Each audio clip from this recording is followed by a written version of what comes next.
खबर मिल रही है जहां आज बीजेपी की चौथी सूची आ सकती है। अब तक 85 नामों का ऐलान बीजेपी कर चुकी है। 5 विधानसभा सीटें बची हुई हैं और जल्द आपको बता दें कि वो सीटें भी सामने आ सकती हैं और प्रत्याशियों के नाम सामने आ सकते हैं। 4 नामों को अभी तक होल्ड पर रखा है और ऐसे में देखिए जल्द ही वो नाम भी सामने आएंगे, वो सीटों पर भी प्रत्याशी सामने आएंगे। बड़ी खबर आपको बता दें, बीजेपी की चौथी सूची आज आ सकती है। अब तक 85 नामों का ऐलान बीजेपी कर चुकी है। बता दें अंबिकापुर, बेमेतरा, बेलतरा, कसडोल सीट पर अभी प्रत्याशियों का ऐलान नहीं हुआ है और ऐसे में जो बची हुई सीटें हैं, जो होल्ड की गई सीटें हैं, वहां पर जल्द ही प्रत्याशियों का ऐलान होगा। यानी कि आज देखिए बड़ी जानकारी मिल रही है कि आज बीजेपी की चौथी सूची छत्तीसगढ़ में आ सकती है। अब तक आपको बता दें जो सीटें होल्ड की गई हैं उन पर चिंतन मंथन का दौर चल रहा था क्योंकि पेच फंसता हुआ नजर आ रहा था, लेकिन अब उन सीटों पर उम्मीदवार तय कर दिए गए और आज बीजेपी की चौथी सूची सभी के सामने होगी। लेकिन देखिए जिन सीटों पर पेच फंसता हुआ नजर आ रहा था वहां पर देखना काफी ज्यादा दिलचस्प होगा कि किन उम्मीदवारों को मैदान में पार्टी उतारती है। और चलिए इसी खबर पर ज्यादा जानकारी के साथ संवाददाता कुलेश्वर हमारे साथ लाइव जुड़ गए, सीधा उनका रुख कर लेते हैं। कुलेश्वर, बीजेपी की चौथी सूची का इंतजार था, जो सीटें होल्ड की गई थी, कहां पेच फंस रहा था और क्या अपडेट आपके पास, क्या कोई उम्मीदवारों के नाम भी आपके पास है? देखिए बिल्कुल बीजेपी की अगर हम बात करें तो 4 सीट पर अभी भी पेच फंसा हुआ है। अंबिकापुर, कसडोल, बेमेतरा और बेलतरा।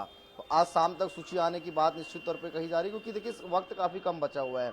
ऐसे में अगर हम बात करें तो अंबिकापुर से टीएस सिंहदेव कांग्रेस से चुनाव लड़ रहे हैं, उनके मुताबिक किसको वहां पे बीजेपी से उतारा जाए, कौन वहां पे मुकाबला करे, क्योंकि देखिए वीआईपी सीट है। ऐसे में बीजेपी भी काफी मंथन कर रही है, इस कारण से वो सीट को रोक दिया गया है। अगर हम बेमेतरा की बात करें तो बेमेतरा में भी कुछ ही दिन पहले जो है योगेश तिवारी जो जनता कांग्रेस जोगी थे, फिर वो निर्दलीय चुनाव लड़े और लगातार वहां पे बेमेतरा में सक्रिय थे। कुछ दिन पहले उन्होंने बीजेपी का दामन थाम लिया। उनका नाम जो है सबसे ऊपर है और राहुल टिकरिया जो लंबे समय से बेमेतरा में बीजेपी के लिए काम कर रहे हैं, ये दोनों के नाम पे पेच फंसा हुआ है और तीसरे में अवधेश जंघेल है।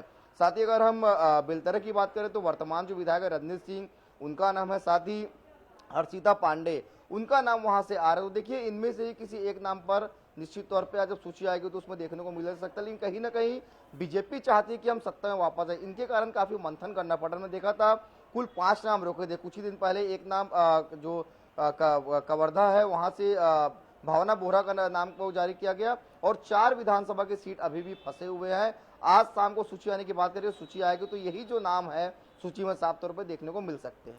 बिल्कुल, और अगर देखिए कुलेश्वर तो किस तरीके का मुकाबला देखने को मिलेगा, क्योंकि जो 4 सीटें आप बता रहे हैं जो होल्ड की गई है, अगर देखिए कांग्रेस के मुकाबले कितनी कड़ी टक्कर देख पाएंगे ये प्रत्याशी अगर बीजेपी की ओर से जारी किए जाते हैं, जो नाम भी आपने बताया? देखिए इस बार टक्कर तो है। अगर हम कांग्रेस बीजेपी की पूरी सीट देखें, अभी तक जितने भी प्रत्याशियों का ऐलान किया है, टक्कर तो इस समय है। कई सीट ऐसे हैं जहां पे बीजेपी ने पुराने चेहरे पर दाव खेला है तो वहीं कांग्रेस ने नए चेहरे पर दाव खेला, तो इस समय टक्कर तो। अगर हम पाटन की बात करें तो भूपेश बघेल, विजय बघेल वो शख्स है जो एक बार चुनाव हरा चुके हैं। वहीं अगर हम दुर्ग की बात करें देवेंद्र यादव, अरुण यादव, और अगर हम भिलाई की बात करें तो ऐसे बहुत से सीट है जहां पर निश्चित तौर पे कड़ा टक्कर जो है कांग्रेस और बीजेपी दोनों में देखने को मिल रहा है। इसलिए बीजेपी भी काफी मंथन कर रही है। देखिए सिर्फ बीजेपी ने, कांग्रेस ने भी अभी 7 सीट का ऐलान नहीं किया है, तो दोनों ही पार्टी चाहती है कि हम मजबूती के साथ मैदान में उतरे।